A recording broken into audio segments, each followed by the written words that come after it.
Hola, bienvenidos a todos los que están incorporándose.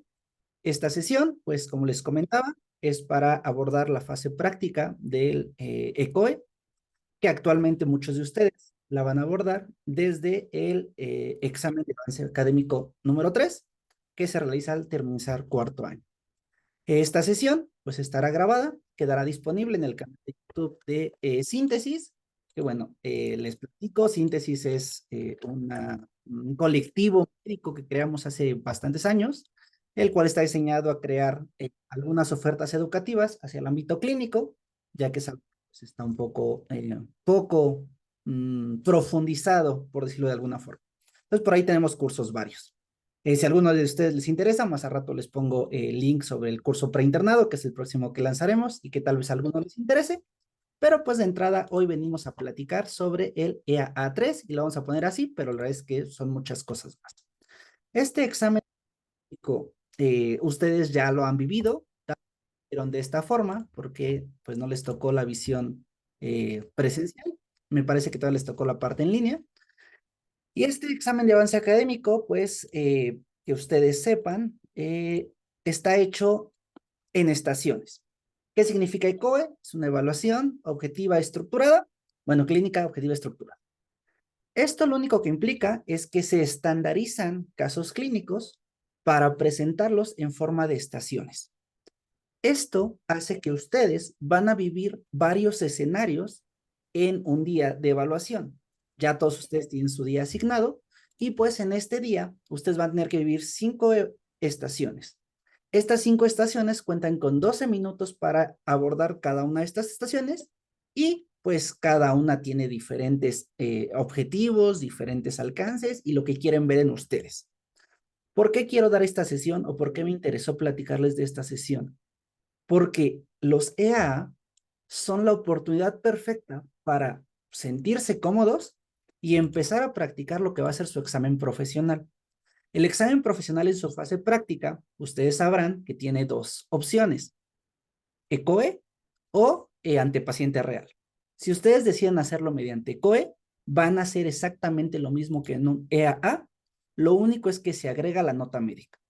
Entonces, en esta oportunidad, el EAA que presentan en estas semanas les va a permitir vislumbrar cómo es una estación, qué tienen que hacer y más o menos podrán ver algunas de sus fallas y en qué se ponen nerviosos y esto les va a servir. Pero bien, eh, yo podría platicar mucho y no es el objetivo, ¿no? Yo quiero que esta sesión sea corta, que vaya hacia los puntos primarios y que les permita a ustedes tener algo aplicable pues en el momento que ustedes lleguen a su examen. Entonces, por ello lo dividí en 3 segmentos. 3 segmentos que tienen el objetivo de decirles, pues, ¿qué tienes que hacer tú cuando te presentas ante un examen de estas características? Y más que qué tienes que hacer tú, el centrarnos en qué cosas hacen mal la mayoría de los estudiantes por no tener claro cómo se construyen este tipo de exámenes. Estos exámenes son exámenes con pacientes simulados. Tú vas a tener una persona enfrente de ti, el cual al momento de entrar a la estación, pues va a hacer lo que estudias, lo que estás viendo. Pero aparte de este paciente, tienes una persona evaluadora. Este evaluador tiene un sistema de rúbricas, es decir, él tiene que cubrir ciertos aspectos que tu hoja de instrucciones dice y que tiene que ver cómo lo realizas. Al ser una rúbrica, implica que no es lo hizo o no lo hizo, implica cómo lo hiciste. ¿Qué características, pues no decirlo, cumpliste, sino qué características se ve que desarrollaste para llegar a lo que te están preguntando? Esto es algo importante porque muchas veces ustedes se van con la idea o la noción de que yo tengo que tener bien el escenario. Es decir, yo tengo que saber el diagnóstico y el tratamiento adecuado. Y muchas veces ni siquiera hay un rubro que diga, dio, no sé, tal medicamento. O sea, eso no es lo que te están evaluando. Lo que a ti te están evaluando es todos los pasos clínicos, diagnósticos, eh, interrogatorios, exploración física, exámenes que te estás imaginando para lograr llegar a un diagnóstico exactamente. Entonces, en este proceso de generar o de llegar a un diagnóstico, hay varios puntos a tratar. El primer punto que vamos a platicar es sobre, esperen, que creo que ya está conectado. Sobre un poquito actitudes.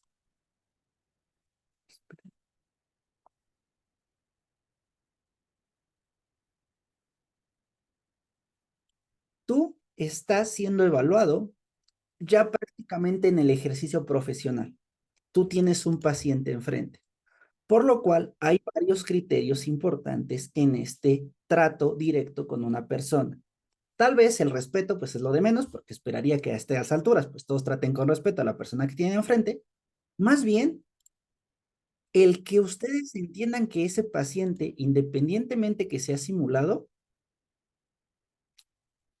llega a ustedes con la noción de que es un paciente real.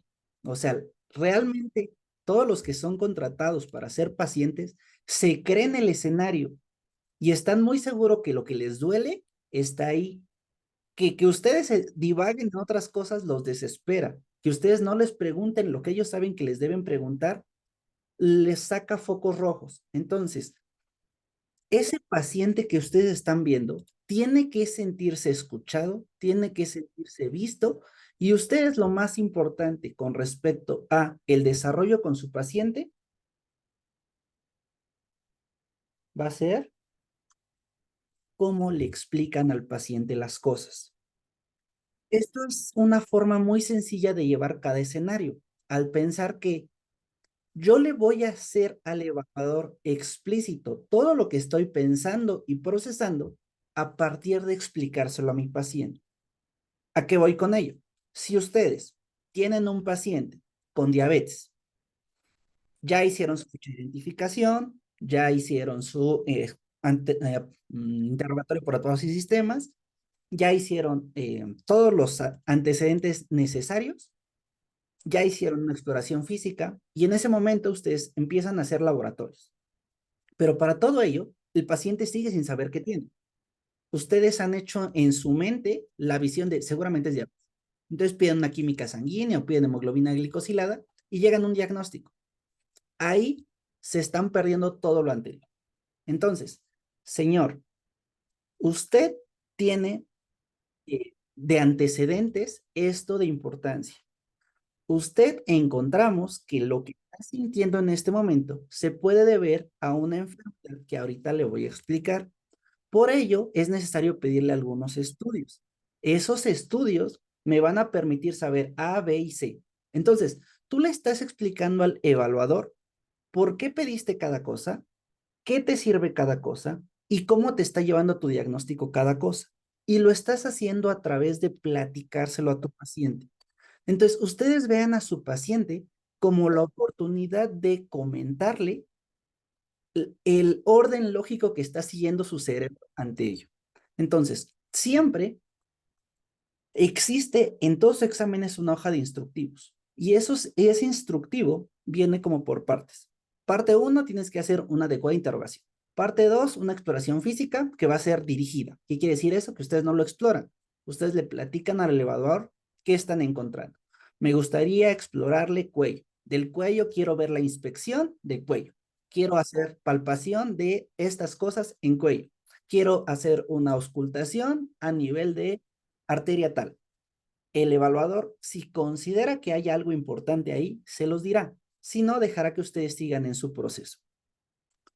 Entonces, todo esto, pues el paciente no sabe ustedes qué están pensando y qué están haciendo. Entonces, decir, señor, le voy a revisar su cuello. ¿Puede hacerlo? En el cuello voy a ver cómo están algunas de sus estructuras. Voy a sentir cómo, si ocurre este proceso o este proceso. Quiero escuchar si pasa esto. Entonces, a la par que ustedes están haciendo cada una de las actividades de la exploración o del interrogatorio, ustedes le van encontrando un sentido al por qué. Y muchas veces en sus instrucciones va a venir la palabra que es fundamentación. A la hora que ustedes tienen que fundamentar algo, implica que tienen que explicar el por qué o el cómo llegar. Si te dice fundamenta tu diagnóstico y tú estás pensando en diabetes, tienes que explicar, ok, En mis antecedentes, el paciente tiene A, B y C, que son factores de riesgo para diabetes. En mi exploración, yo encontré este signo, este signo, que pues son susceptibles del deterioro a plazo de la diabetes. Durante mi laboratorios, me pedí química porque se ha encontrado que los niveles de glucosa son un bla. Entonces, como no sé si eran ayunas, pedí una hemoglobina glicosilada porque es un parámetro que me habla de la vida media. Entonces, tú estás explicando, tú estás fundamentando el porqué de cada una de las cosas que tú pediste. Entonces, en este proceso de explicarle a tu paciente, porque es el que está en la consulta, por qué haces cada cosa, la fundamentación implica también fisiopatológicamente describirle por qué estás pensando en A o en B. Otra parte de las actitudes necesarias, pues es como, por decirlo de alguna forma, la empatía, ¿no? O sea, bueno, aquí incluimos cosas generales que espero que ya conozcan, pero se las pongo nada más para que esté aquí. Presentación, o sea, soy fulanito de tal, eh, generar una interrelación, cuál es su nombre, qué edad tiene, o sea, toda la ficha de identificación es una forma de tú acercarte al paciente, de tú hacer que el paciente se sienta cómodo contigo. Todo este proceso viéndolo de frente, viéndolo a la cara, viéndolo a los ojos. Si tienes que hacer notas, pues si le permite, voy a anotar algunas de las cosas que usted me va a ir diciendo, pero estoy poniéndole atención, ¿no? O sea, que el paciente no sienta que solo vienes a hacer un examen y estás todo estresado por ello, ¿no? Que se sienta en un ambiente cálido. Y un poquito de pasos previos. Si yo voy a hacer una exploración, señor, me voy a lavar mis manos. Señor, lo voy a revisar. Señor, ¿le puedo mandar a hacer siguientes estudios? Señor, ¿lo puedo descubrir? Señora, ¿puedo? Entonces, todo lo que estoy haciendo antes, se lo voy platicando. Esto, pues, tal vez sea muy general, sean cosas que ya conocen, pero recuérdenlo siempre tener en cuenta. Vamos a lo que tal vez les interesa un poquito más. Cada uno de sus casos busca que ustedes demuestren el desarrollo de varias de las competencias que ustedes aprendieron en la carrera. Y este desarrollo o esta capacidad que ustedes tengan de dirigir la entrevista hacia un punto, lo van a valorar a través de como intersecciones. Entonces, obviamente, lo que sí o sí les van a pedir es perdón, un interrogatorio. Ahora, este interrogatorio, céntrenlo siempre en tres cosas. Esto es como consejo, no más bien que lo hagan así siempre. Las tres cosas que tienen que seguir en sus interrogatorios son la primera y tal vez la más importante, el orden. Estoy en un interrogatorio que me tiene 12 minutos para hacerlo completo y les da tiempo, o sea, no es como que les falte tiempo. Si tienen un orden adecuado y una agilidad de práctica normal, les va a salir. Si les falta tiempo, es porque les falta practicar mucho el estar con pacientes en un ritmo rápido. Lo van a desarrollar en el internado, no hay tanto problema con ello. Lo que sí es súper importante es el orden. ¿Cuál es el orden? Una ficha de identificación y paso a mi padecimiento actual. ¿Por qué? Porque si yo no me voy al padecimiento actual, cuando interrogue antecedentes, se me van a ir muchas cosas que eran importantes para el padecimiento. Entonces, primero, ficha de identificación, luego padecimiento actual, y ya que tengo esto me puedo ir. Antecedentes heredofamiliares, antecedentes personales no patológicos y antecedentes personales patológicos. Si estoy ante un paciente con una enfermedad cardíaca, pues me interesa muchísimo en antecedentes personales no patológicos preguntar todos los factores de riesgo. Fuma, sedentario, o sea, eh, todo el orden lógico de cada escenario, lo que les está reflejando es, si yo encuentro datos, voy bien. Si yo estoy pensando en depresión y pregunto, ¿y no ha tenido ningún duelo? ¿Si no ha tenido ninguna alteración en su vida normal? ¿Si puede hacer sus actividades de la vida cotidiana normales? No me está dando datos de depresión. Entonces, los casos están elaborados con un orden lógico, por lo cual tienen los datos más importantes de ese orden lógico. Si ustedes preguntan algo y se dan cuenta de que esa pregunta no está respondida como ustedes esperarían, lo más probable es que estén errando en su dirección. Pueden regresar y volver a ver desde otro enfoque. Bien, entonces vemos el orden, identificación, padecimiento actual, me voy a heredofamiliares, no patológicos, patológicos. Y listo, ya hice mis antecedentes. De ahí me voy a una exploración física y recuerden mencionar, primero voy a hacer mi inspección, después voy a hacer mi palpación, después mi percusión y luego mi auscultación. He visto eh, exploración cardíaca y es como, voy a checar los focos cardíacos. Y es como, o sea, tuviste que haber inspeccionado tórax, tuviste que haber hecho percusión de la silueta cardíaca, tuviste que haber choque de la punta. Entonces, todo eso que es exploración cardíaca, se lo están saltando porque quieren correr a los diagnósticos y no están permitiendo que se les evalúe la exploración física como debe realizarse. Entonces, nunca olviden que la exploración a cualquier nivel tiene 4 componentes. Incluso, desde antes de ello ya tuvieron que haber pedido signos vitales. Normalmente su hojita de instrucciones bien, pero ustedes dicen, voy a checar sus signos vitales. Mire, tiene esto, esto, esto y significan esto, esto y esto. Y luego paso a decir, la inspección hay esto, en la palpación hay esto, en la percusión hay esto, en la auscultación hay esto. De ahí, como es una simulación, está evaluando, les va a dar a ustedes los datos que se encontraron.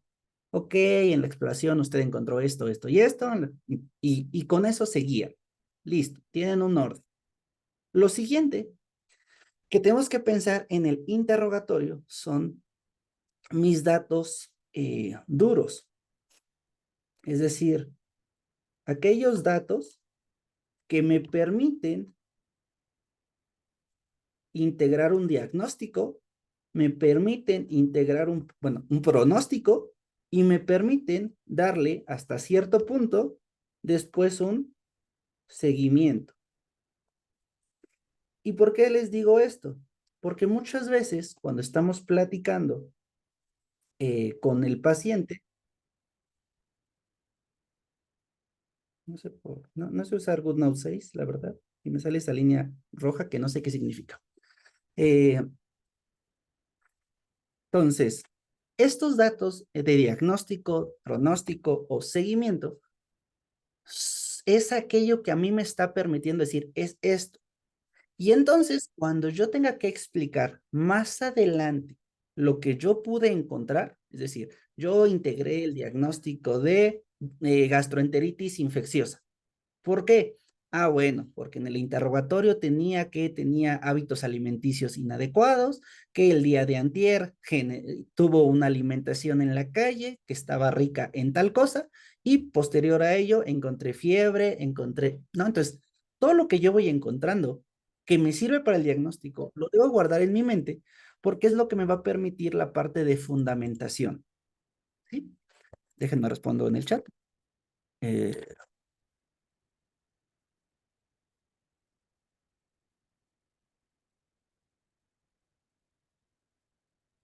Bien. Cada uno de estos componentes, ustedes van a tener la posibilidad de tener un pizarroncito o tener una hojita donde puedan ir a anotar datos importantes. Siento que pierden a veces tiempo en anotar todo.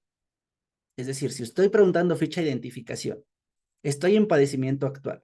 Ya vi que en padecimiento actual es un paciente que tiene una enfermedad renal, tal vez no me interese tanto recordar que en sus antecedentes personales no patológicos nunca ha estado hospitalizado. O sea, pero al final del día es un dato importante, pero no tiene que ir apuntado. Entonces, solamente voy a apuntar lo que crea que son datos que me llevan al diagnóstico. Bien, si en algún momento hay otra duda, pues pueden ponerla en el chat, estoy al pendiente de ello, pero así como que en general, antes de que otras cosas se me olvide, ya hay quien empezó a abandonar la sesión. Entonces, pues ya que tengo mucha gente por aquí, pues nada, les comparto. Estamos dando un curso. Bueno, estaremos dando un curso próximamente. Entonces, si alguien está interesado, pues ya luego lo checa y esas cosas. Estamos como síntesis en todos lados. Entonces, Facebook o Instagram, próximamente estaremos poniendo estas cosas. Pero bueno, eso no es lo importante. Con respecto un poquito a el punto de que cada caso, ustedes tienen que llegar a un diagnóstico. Algo fundamental es que en medicina nunca hay diagnósticos únicos. Si ustedes en su interrogatorio se enteraron que ese paciente era hipertenso, cuando dan diagnóstico, tienen que mencionar esa hipertensión. Si ustedes en su exploración se dieron cuenta que el paciente tiene signos vitales de tensión alta, tal vez no es hipertenso todavía, pero sí tengo que decir, pues está en estudio de hipertensión. O sea, el diagnóstico principal me queda muy claro que lo tienen en mente, que normalmente es como, este paciente tenía una gastroenteritis infecciosa, pero no agregan que también es diabético, no agregan que es obeso, no agregan que su diagnóstico es un cuadro de ansiedad. O sea, todo lo que vayan recopilando o que el paciente les platique que está bajo tratamiento son cosas que se mencionan cuando llegan a un diagnóstico. En la parte de diagnóstico, normalmente tienen tres tipos de diagnóstico que les pueden pedir. Un diagnóstico presuntivo, en el cual ustedes tienen que decir, yo sospecho en este diagnóstico porque yo encontré en el interrogatorio esto, en los antecedentes esto, en la exploración esto. Un diagnóstico definitivo o porque su laboratorio encontré esto o porque en su sonido encontré esto. Entonces, a partir de la confirmación, ya se vuelve un diagnóstico definitivo. Y otra cosa que solemos poner mucho es el diagnóstico diferencial. En el diagnóstico diferencial, eh, es importante que ustedes digan, bueno, yo ya llegué al diagnóstico definitivo A, pero pues no olvidemos que podría haber sido esto por esto o esto. Bien, eh, olvidaba que es algo muy importante, que en este padecimiento actual, lo fundamental para que ustedes puedan llegar a cualquier diagnóstico en el futuro profesional que tengan, siempre tienen que hacer semiología de los síntomas, de cualquier síntoma. Entonces, si ustedes están viendo como síntoma principal el dolor, pues tienen que hacer semiología del dolor, que ya puede ser con Alicia. Si ustedes, el diagnóstico principal es diarrea, ustedes tienen que hacer semiología de la diarrea. ¿Qué implica semiología de cada síntoma? Ser exhaustivos. ¿Cuándo empezó? Antes de esto ya había algo, cuánto tiempo lleva con él, qué características tiene, cómo ha cambiado. Entonces, cada uno de los datos semiológicos que ustedes han ido aprendiendo, tienen que aplicarlos durante el padecimiento actual. Señor, ¿por qué? Por gripa, por tos. Ok, semiología de la tos. ¿Cuándo empezó la tos? Esa tos es seca, esa tos es húmeda, esa tos está acompañada de otra cosa, esa tos es cianosante, esa tos es disneizante. Entonces, al final de la tos, yo puedo sacarle muchísimos datos. Entonces, es importante que ustedes hagan explícito todos esos datos. Entonces, durante el padecimiento actual, dense su tiempo, tanto para saber cuándo empezó, por qué está aquí y los datos acompañantes de sus síntomas principales. Si llegó con dolor, con fiebre y con tos, pues hago semiología del dolor, hago semiología de la fiebre y hago semiología de la tos, porque son sus síntomas principales. Y algo también muchas veces suelen olvidar, ¿por qué llegó mi paciente? ¿No? Mi paciente llegó porque, no sé, traía fiebre. Ok, yo ya llegué al diagnóstico de un proceso infeccioso, pero el paciente lo que quiere realmente es que le resuelvas la fiebre. Y tu paciente está simulando que él viene por fiebre. Entonces, durante tu explicación del diagnóstico es, usted tiene un cuadro infeccioso. ese cuadro infeccioso lo que está haciendo es que en su cuerpo usted genere sustancias que le elevan la temperatura.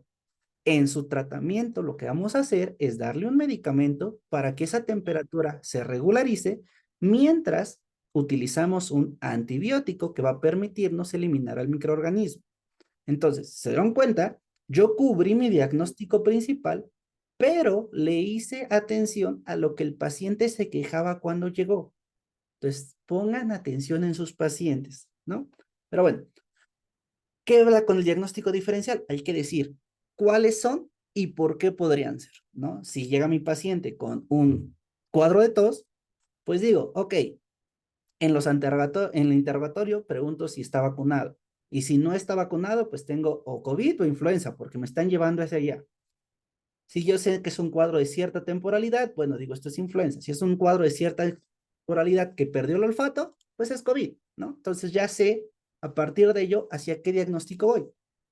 Pero, pues si yo sé que no se vacunó, pues puede ser diagnóstico diferencial influenza porque tiene ausencia de tal vacuna.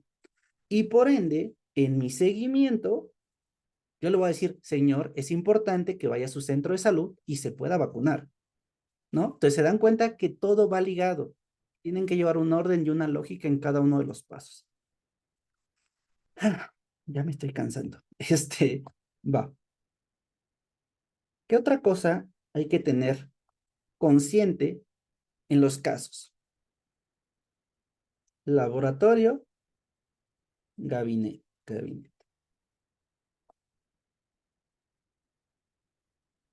Todos sus escenarios van a tener la oportunidad de pedir lo que ustedes crean que necesita. Si ya hicieron un buen interrogatorio, ya hicieron un buen semiología del padecimiento actual y llegaron a un diagnóstico presuntivo en su mente, entonces saben qué cosas le sirven. Uno, para volver definitivo ese diagnóstico o para volver diferencial el proceso. ¿Por qué? Porque tal vez ustedes están pensando en que el paciente tiene no sé, una lesión benigna de mama. Entonces, su diagnóstico diferencial siempre tiene que ser cáncer de mama. Entonces, si ustedes hacen un ultrasonido de mama y una mastografía, esas dos cosas les permiten llegar a diferenciar si es benigno. Pero si con eso no fuera suficiente, tienen que hacer un laboratorio extra, hacen una biopsia y en la biopsia va a decir resultado negativo. Entonces, ustedes pueden descartar el diferencial y decir, pensaba como diferencial cáncer de mama, pero debido a que ni la mastografía, ni el ultrasonido, ni la biopsia me dieron el resultado, pienso que es un problema benigno. Entonces, tal vez mis laboratorios no solo deben ir enfocados a llegar a un diagnóstico, también tienen que ir enfocados a descartar otras cosas.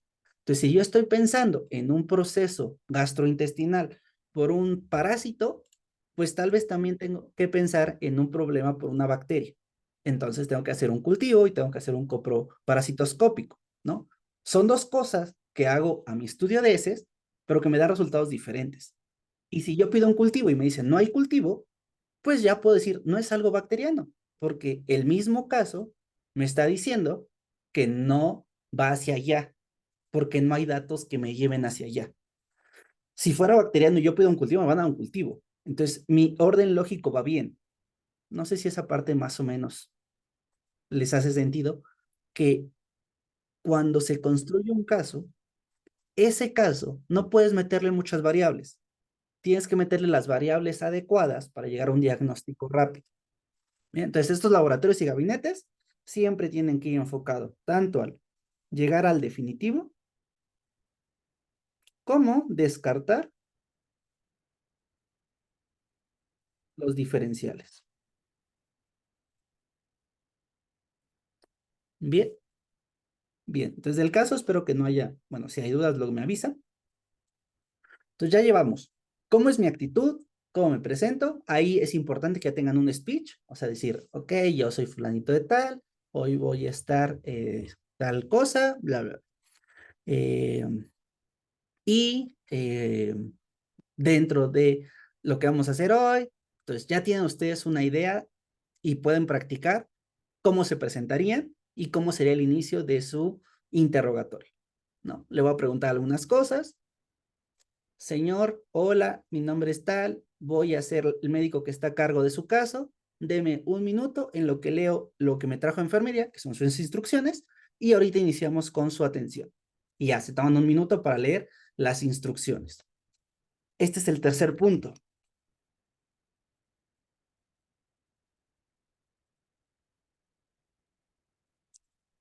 En las instrucciones,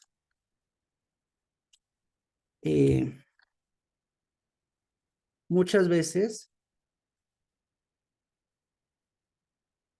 ustedes es necesario o tienen que hacer varios puntos y no tienen ningún problema que se regresen a un punto anterior.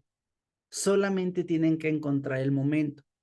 Si la misma inercia del caso los llega de interrogatorio, se saltan a la exploración porque ya están corriendo en llegar al diagnóstico, piden los laboratorios, hacen su diagnóstico presuntivo, hacen su diagnóstico definitivo y se acuerdan que nunca exploraron.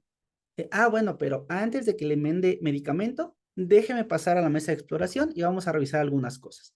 Y explicas exploración, ¿no? O sea, no tengan miedo de regresarse a un punto previo, porque lo que se está buscando es que lo hagan, no en qué momento lo hicieron. Entonces, si venía exploración, hagan exploración. O sea, tengan un segundo en mente el volver a leer las instrucciones al final para ver que hayan cumplido con todos. Bien, hay muchas veces que cuando llegamos a tratamiento, en las instrucciones claramente hay un tratamiento no farmacológico y un tratamiento farmacológico. Entonces, enfóquense en la parte no farmacológica. Digan, señor, es necesario que usted haga cambios en su estilo de vida porque pues llegó con una gastroenteritis muy fea, ¿no? Entonces, por una amibiasis, entonces necesito que usted empiece a preparar sus alimentos en casa, los desinfecte, los lave, intenten consumir menos productos fuera del hogar, intenten no ir a comer al mercado cada fin de semana. O sea, ¿qué le voy a decir a mi paciente que no depende de un medicamento, pero que le va a ayudar con sus cambios de estilo de vida a mejorar? Si es un paciente diabético, pues la alimentación, el ejercicio, no sé, cosillas así, ¿no? O sea, cada caso es un mundo. Si es una paciente con un cáncer cervicouterino, pues hay que pensar en vacunación previa, hay que pensar en si ha estado expuesta a cierta manipulación por otros tratamientos mm, varios. Entonces, todo ello va aunado a que no son casos simples. No es que ustedes tengan que decir, interrogué, ya tengo una idea, hago mis laboratorios y llega un diagnóstico y listo, da un tratamiento. No, ustedes en todo ese proceso tienen que ir distribuyendo sus tiempos para demostrar que saben interrogar, que saben explorar, que saben utilizar la información de la interrogatoria y la exploración para pedir laboratorios que le den diagnósticos y más aún que el tratamiento retoma lo primero. Si es un paciente con obesidad que viene porque tiene dolor articular por una artritis infecciosa, yo me recuerdo la obesidad y hago cambios del estilo de vida sobre la obesidad. Y recuerdo que es un diagnóstico la obesidad, ¿no? Entonces, si el paciente ya era epiléptico, que retomar que tiene epilepsia y que debe seguir su medicamento como se lo habían mandado, ¿no? Entonces, ustedes muchas veces tienen que retomar los elementos que ya fueron encontrando para generar un diagnóstico más completo, no único de lo que vino el paciente, sino todo lo que encontraron. Y por ende los tratamientos van enfocados a decir, debe cambiar en esto y yo como médico le voy a mandar esto. Muchas veces en el farmacológico colapsa por las dosis. Es bueno que ya empiecen a saber dosis en este momento. Ya están a un pasito del internado. Y entonces posiblemente el internado, mientras más dosis hayan aprendido, más cosas les van a venir en ese momento. Si no han sabido dosis en todo este momento, tampoco pasa nada. Actualmente tenemos dispositivos electrónicos que les facilitan esa parte de dosificación. Pero si no recuerdan la dosis en ese momento, Pueden decir el medicamento, pueden decir un poquito de la posología, se lo va a tomar en la mañana, en la noche, lo va a tomar por 5 días y le va a servir para esto, esto y esto. Distraen a quien sea que los esté evaluando con el punto de decir, ok, ya sé qué medicamento va a mandar, ya sé en qué presentación, ya sé qué días, ya sé cuántas veces, y nunca dije la dosis, pero platiqué al paciente ese medicamento, cómo le va a ayudar en su enfermedad. Es metformina, no me acuerdo cuánto sea la metformina, pero me acuerdo que se lo dan una vez al día, entonces vamos a dar metformina una vez al día, en la mañana, y este le va a ayudar a regular sus niveles de glucosa, porque hace tal y tal cosa. Entonces, al momento de explicar ese medicamento, están mostrando que sí saben sobre el medicamento. Entonces, no se angustien, no se acongojen. Si ya estando ahí, no saben el, el, como la dosis perfecta. No pasa mucho. Ah, algo que olvidé del caso. Ay,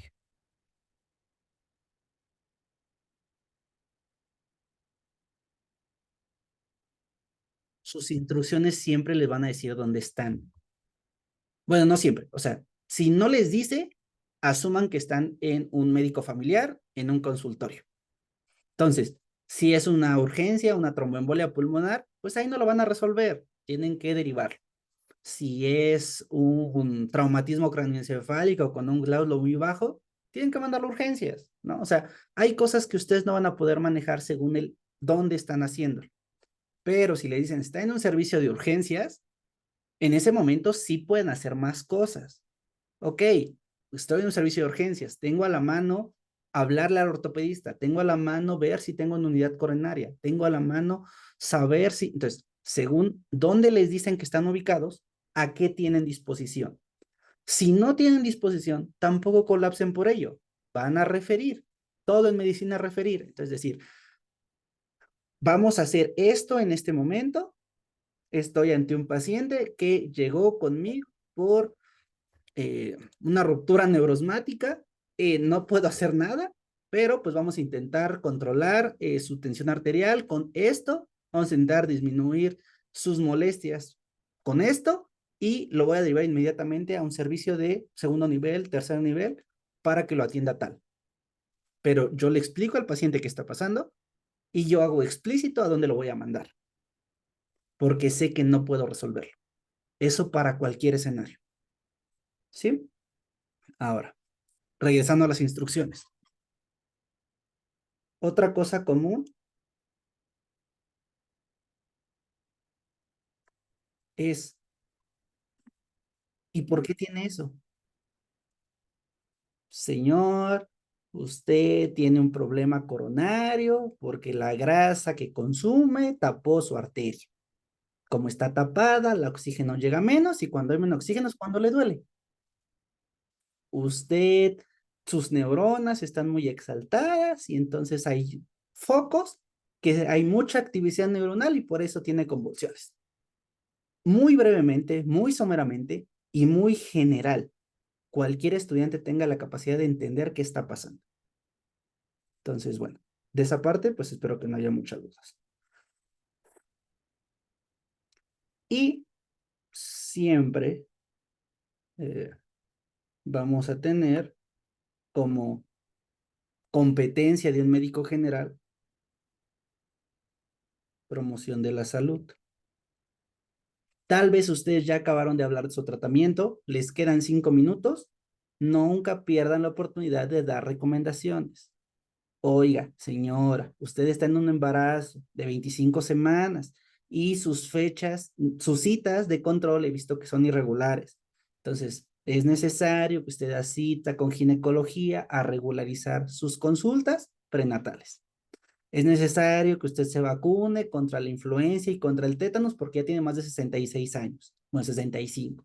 Es necesario, o sea, todas las medidas de promoción que ustedes tengan en su mente, lavado, desinfección, vacunas, todo lo que a ustedes se le ocurra, lo pueden utilizar como promoción a la salud y puede ser el cierre de su consulta.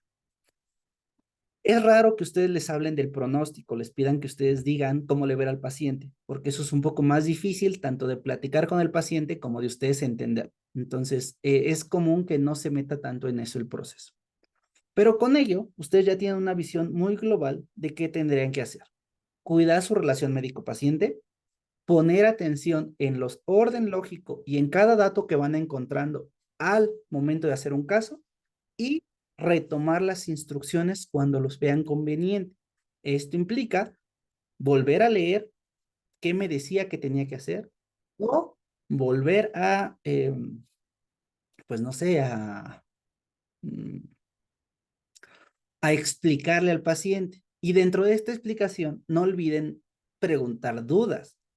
Los pacientes ya tienen pues un chip de tú no estás entendiendo esto, a ti no te está quedando claro esto. Las palabras que utilice que no te queden claros, pregúntalas. Si ustedes nunca preguntan dudas, el paciente nunca las externa y entonces ustedes pues nunca se enteraron que no le estaba quedando claro algo al paciente y eso repercute.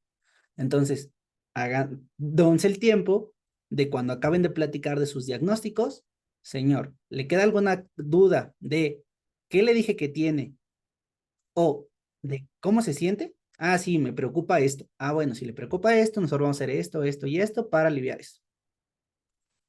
El último punto que les quiero mencionar, que sería como uno de los tips, es los pacientes saben que usted está en un examen. Cuando los ven nerviosos o cuando los ven perdidos, ellos mismos los orientan. Entonces, si un paciente les hace mucho énfasis en un dato, les repite mucho un dato, o les dice, no me quiere preguntar algo más sobre esto, les está soplando cuál es el orden lógico. Entonces, háganle mucho caso a cualquier cosa que diga el paciente. Son pacientes con guiones, es decir, que ya tienen la información del caso. Entonces, saben qué son los datos que ustedes deberían preguntarles. Si ustedes no se los preguntan, posiblemente ellos en las dudas se los externen o posiblemente ellos en el manejo general los puedan sacar. Entonces, siempre dentro de las cosas que tienen que hacer es hacer caso. Bueno, no lo voy a poner así. Vamos a ponerlo como eh, que su paciente aporta información valiosa. Siempre háganle caso a lo que les está diciendo. Perdón si no se entienden algunas letras. Otro tip que les puedo dar es cada estación es individual. Si ustedes pasan la estación más terrible, no sabían qué tenía, no tuvieron idea que preguntaron y no llegaron a nada, lo peor que pueden hacer es quedarse en su mente repasando esa estación y viendo dónde se equivocaron. Les quedan 4 estaciones más y cada una de esas estaciones es importante. Entonces, lo mejor que pueden hacer es estación que quedó atrás, ya ni la pienso. Cuando acabe el examen igual y lo platico con quien más confianza le tengo, pero aprendan a dejar atrás cada estación que ustedes vivan. Individualícenlas. Me fue muy mal en la estación 1, todavía me puede ir muy bien en las otras 4. Al final es un promedio, tanto ahorita como en el profesional. No tienen que tener todo perfecto, tienen que tener la mayoría bien. Entonces, si logran eso, aprueban. Entonces, si ustedes se ponen nerviosos en la estación 1 y lo hacen mal en la estación 1, no pasa nada. Ya vieron la experiencia. Enfóquense en hacerlo bien en la estación 2. Cada estación es independiente. Déjenla atrás. Aprendan a dejar atrás las cosas. Otra cosa que les podría dar como recomendación es, eh, en este afán de explicarle al paciente todo, vacíen su mente explicando. ¿Qué quiere decir esto? Si yo no sé si el paciente tiene dolor abdominal por una apendicitis o una procolicistitis, yo le platico las dos opciones. Señor, lo más probable es que el dolor que usted tiene en su abdomen se deba a esto está pasando en su apéndice o se deba a que esto está pasando en su vesícula.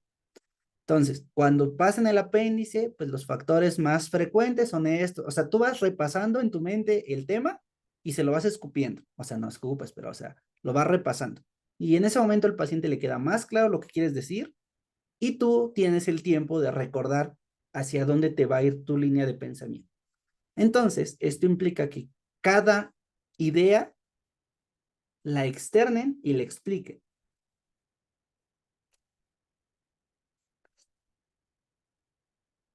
Esto incluye la exploración. Ok, yo estoy pensando en explorar tórax.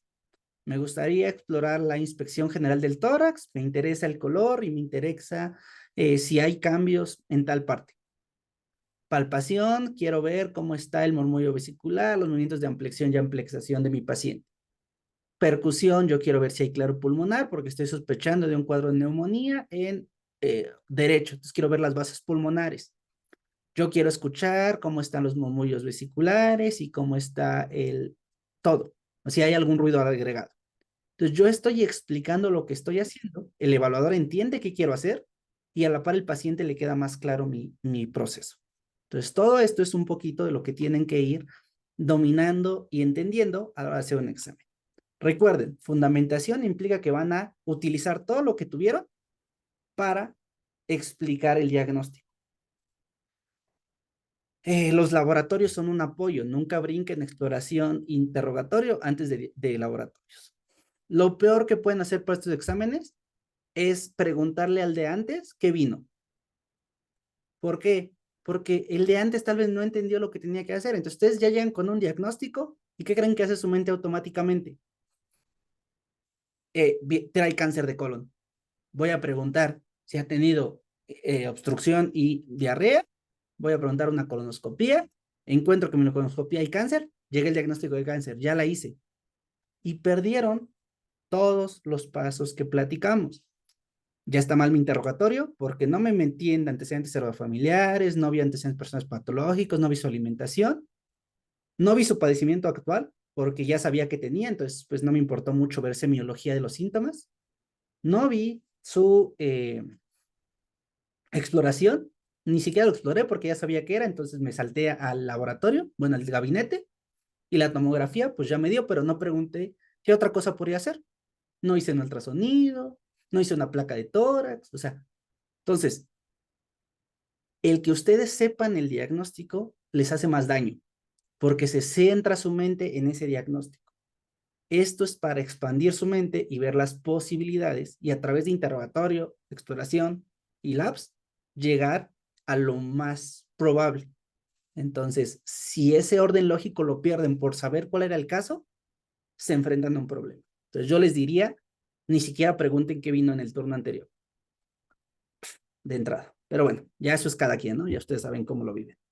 Ya, creo que era lo que les quería platicar. No sé si caóticamente tengan alguna duda. Si esto les sirvió para algo, pues ya ni las hago. Ah, bueno.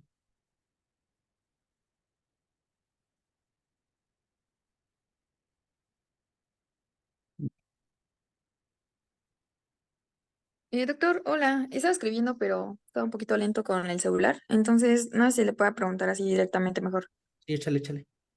Muchas gracias, doctor. Bueno, nada más una duda. Entonces, comentó que primero es como realizar nuestra presentación, entablar como ese vínculo médico-paciente, posteriormente ya hacemos nuestro interrogatorio con el orden que nos comentó, y ya después a eso exploración física y semiología y demás, y ya, perdón, antes de la exploración física es signos vitales. Oye, sí, acuérdense, su exploración física la deben dividir en tres. Ujú. Primer punto, exploración física general. En ello incluyo marcha, postura, actitud, fascia corporal y signos vitales. Entonces, como que apariencia y signos vitales es mi primer preámbulo general. Luego es exploración específica. Según mi padecimiento actual, ¿qué estoy pensando que tiene? En ese órgano me centro. Entonces, de ahí es súper exhaustivo. Eh, Inspección de tórax, palpación de tórax, percusión de tórax, auscultación de tórax. Y otros. Si estoy pensando que es un fallo cardíaco, me voy a ver extremidades. No quiero hacer todo de extremidades, pero sí quiero ver el edema de extremidades. Quiero ver la ingurgitación yugular en cuello. Entonces ya hay datos muy precisos en otros lados. Entonces mi exploración la divido en esos tres. General, el aparato que me interesa, y los sucedáneos a lo que estoy pensando que tiene mi paciente. Entonces, con ello. Organización del tiempo. Es complicado, depende de cada caso. Ahorita lo retomamos. Mi recomendación global sería: céntrate 5 minutos en tu interrogatorio, céntrate 3 minutos en tu exploración, céntrate 5 minutos en llegar a diagnósticos, fundamentar, explicarle, y date 2 minutos al final, que serían los 12, perdón, para retomar tus instrucciones y ver qué te falta. No es una receta de cocina, pero pues o sea, practicarlo en el EAA te va a ayudar muchísimo, vivirlo en el internado te va a ayudar más, y en el profesional te va a ir bastante bien. Ok, listo. Eh, va. ¿Algo más, niños? Muy bien, doctor. Entonces ya después de la exploración física de los signos vitales, sería ahora sí diagnóstico y posteriormente, perdón, sería laboratorios, ¿verdad? Sí, laboratorio o gabinete, depende de cuál es tu orientación más importante. Ah, bueno, si esto les sirve, sigan a síntesis, tal vez ya no van a tener cursos con nosotros, pero pues nos ayuda a que más gente nos conozca. Entonces, si lo pueden, cuando esté en YouTube, compartir o decir que nos sigan o esas cosas, pues les agradecemos mucho. Entonces, bueno, ya, perdón, ahora sí. Laboratorios o GAPS, depende. Ajá, ok. Y ya ahora sí, ya después ya sería el diagnóstico presentivo, diagnóstico definitivo y ya da tratamiento, ¿no? No farmacológico, dar énfasis, ahora sí farmacológico y promoción de la salud. Sí, ¿verdad, doctor? Ya creo que anoté todo. Sí, justo. Y ya nada más agregas alguna cosa extra que vaya en tus instrucciones, ¿no? Por ejemplo, el ambiente familiar del paciente, el ambiente emocional del paciente, o sea, cosas extras que pudieran venir, pues ya lo agregas como extra. Eh, Bien, ¿cómo se evalúa? Se evalúa por qué tantos aspectos cumpliste. Es decir, si no acabas, no llegaste a un diagnóstico o no llegaste a un tratamiento, pero todo lo anterior lo hiciste muy bien, pues tienes la mayoría correcta. Acuérdense, ustedes no van por un 10, normalmente en un profesional van a aprobar. Entonces, con que tengan más del 60% bien hecho, pues estás aprobando. Entonces, con que cada estación cubras con bien hecho lo primero, ya vas de gana. Si ves que se te está comiendo el tiempo, tienes los anuncios que te dicen, te quedan 5 minutos. Cuando oyes el que quedan 5 minutos, dices, tengo que empezar a correr. Y tal vez haces todo un poquito más rápido. No, como les comentaba, las dosis no son necesarias, son un plus, si ya se saben algunas cosas bien. Si no, denles la vuelta. Solo métanse con posología, tantas veces al día, una vez a la semana, lo va a tomar 3 días. ¿Y para qué sirve? Para que parezca que sí tienen una noción más grande del tratamiento. Va, pues entonces...